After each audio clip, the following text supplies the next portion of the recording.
All right, welcome backstage again, and we're delighted to be joined here by first time to the INEC Arena. First time indeed, yeah. First time. This is Mr. Brad Heidi. Welcome. How are you doing? Nice to meet you. Not too bad. I was watching your performance a little bit earlier on today. I have to say, it's my first time hearing you.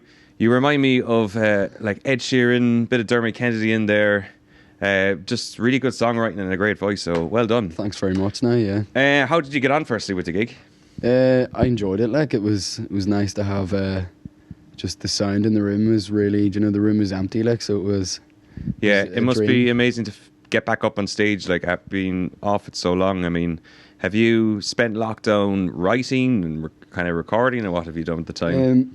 Lockdown, I didn't stop busking. Like I was playing at petrol stations and all sorts. really? Like, I was staying out in Crockwell. Like, so I was only about 2 kilometers from a petrol station, so I was writing as well. Like I wrote about 14 songs over the first lockdown, and just every day I try to write as many as possible and finish ones and that sort of thing. So. Did you find it harder during lockdown to write, like usually people say like the more time you have, the harder it is to actually focus on something, let's say, because you've had so much time to actually sit down and write.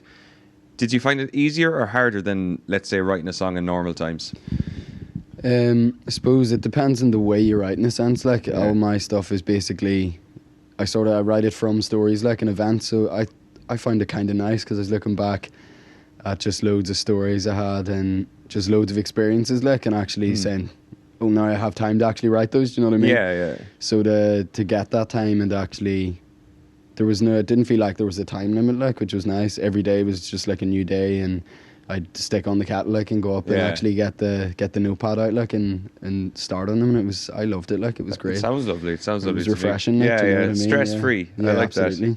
that. Who would you say like it would inspire you in terms of like musicians and singers to write and sing? Musicians and singers, it would be James Blunt, like, would be one of my all time favourites, like.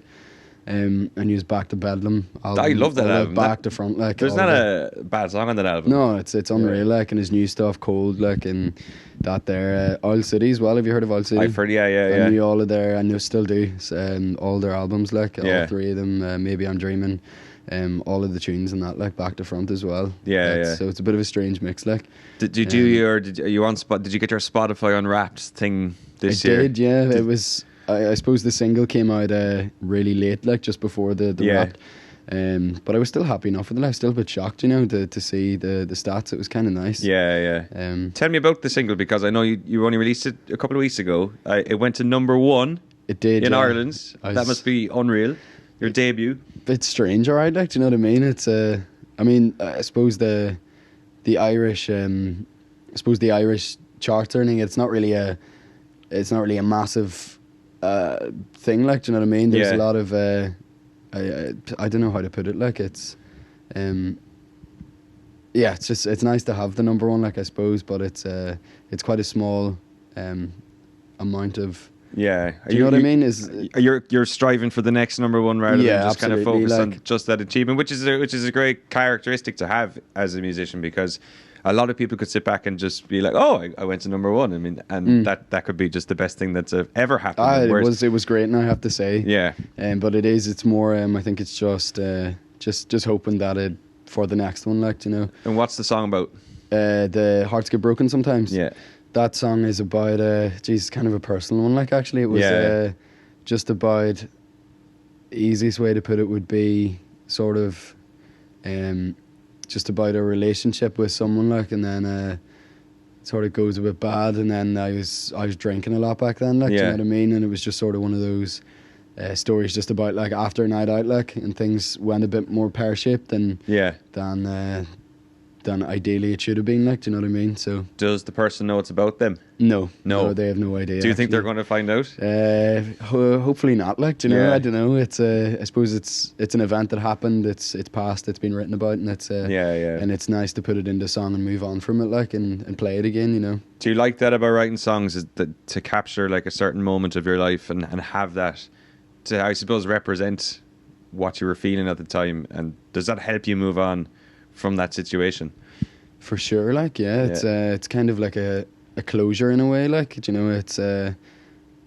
you get to actually put your feelings into melody, like, and Yeah. do you know what I mean? And actually, and when you sing it, then you sort of get that release. And when you create it, it's there's the storyline in there, do you know, and it's other people then coming back to you and saying, do you know, geez, I actually kind of relate to that, like, in a sense. And I'm like, thank you, like, do you know, and it must be a lovely thing for people to say to you, oh, like, that song actually meant something to me, like, you know, or that song helped me get through like a certain moment of my life, you know. That must be a great achievement as the writer. Yeah, it's one of my, I'd say that is the main achievement, like, is people, because I suppose they're the actual ones. The people listening are genuinely like 50% of it is me writing the song. Yes, like, fair enough, I created it, like, it's been produced, the whole foundation is there, but the other 50 is the people, you know, who buy the things, who put it to number one. Like, that's out of my hands, like.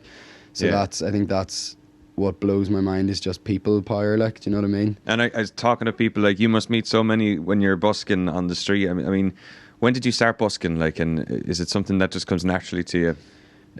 I started busking, geez, what age am I now? 22, so I was, geez, about 16, like, so, geez, too long now at this rate, like. You know, I love it, like, you know, it's where my heart is, like, but 16, 22, here comes my bad maths, 7 years, I think, now, like.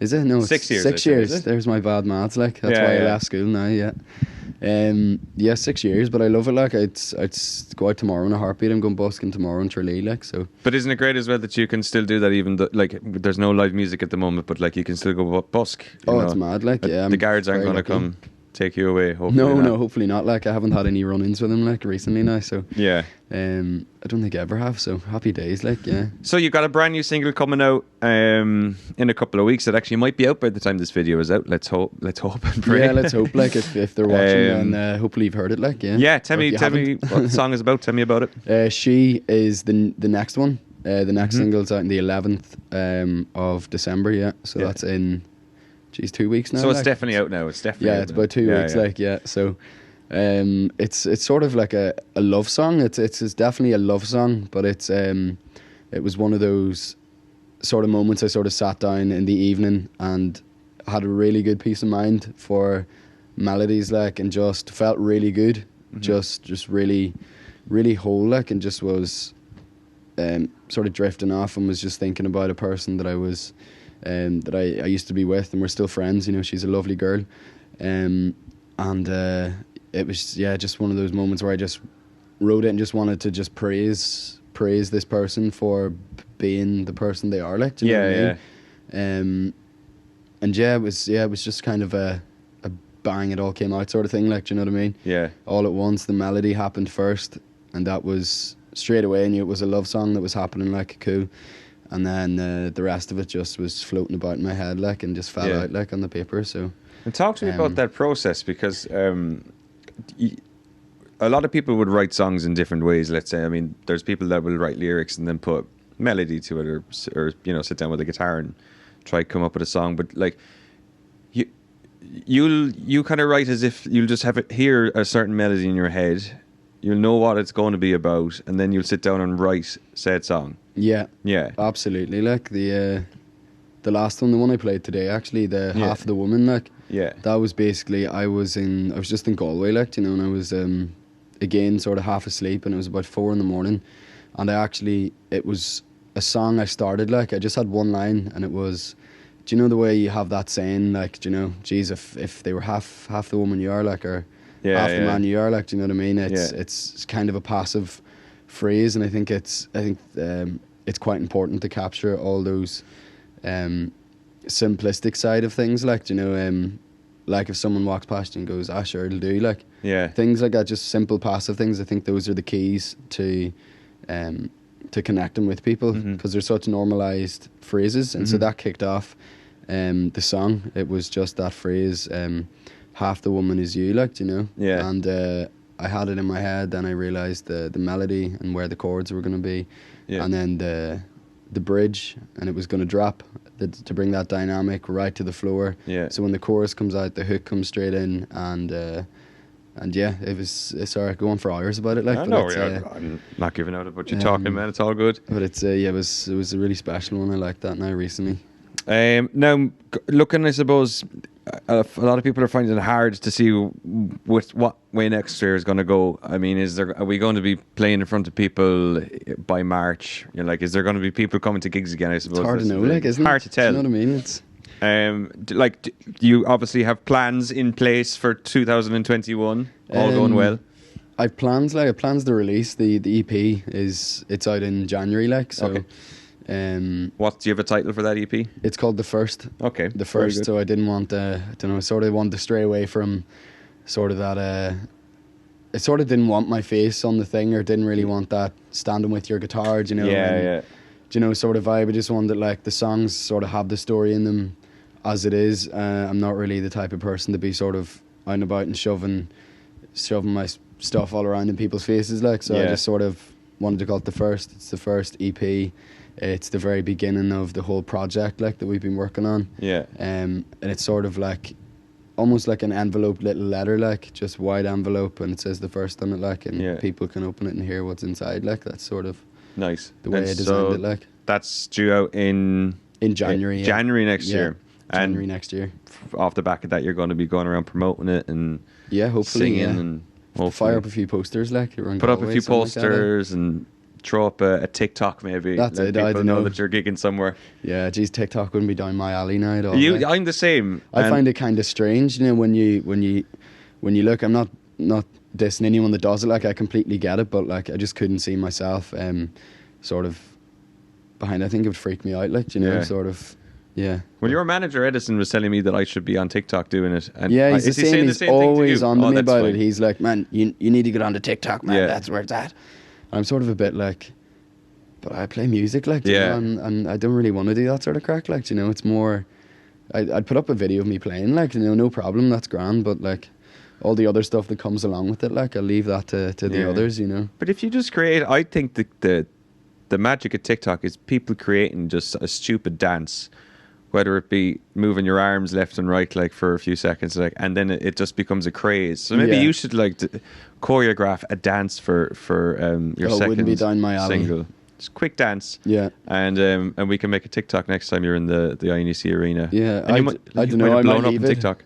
I don't know. I might leave it to someone. I might leave it to Edison, like. Yeah. Well, he could do the dance and that's record it. Like, a TikTok I don't mind of him. Doing it, but I'll play the music, no problem. But I won't do the dance, like. You know what? That could blow up, like, and you can credit me in it as well. Beers just on the like, bottom. he'd be flying about, like. Do you plan, when audiences can come back to shows, to come back to Killarney, to come back to the INEC Arena, to do another gig in the Acoustic Club, except there'll be people there this time, I can guarantee you, because you'll have 2 number ones at that stage, if not 3. Hopefully, anyway, see what happens, like, I hope so.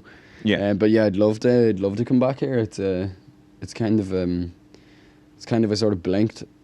I'm just sort of here, like, you know. It's kind of nuts. It's a lovely venue, like, you know, and nice to meet yourself and everyone else here. Like, they're all the crew were really lovely. Like, felt really welcomed in here. Like, but yeah, the people aspect, like, for sure, I'd love to. I really do miss that, like, pubs and just being in the corner playing away to myself, nearly even, like, and everyone having a few, like, and a few coldies. That's it. Like, it's kind of nothing really beats it. Well, thank you very much for coming here. We'll see you again here hopefully in 2021. Best of luck with the new single coming out in 2 weeks, the 11th.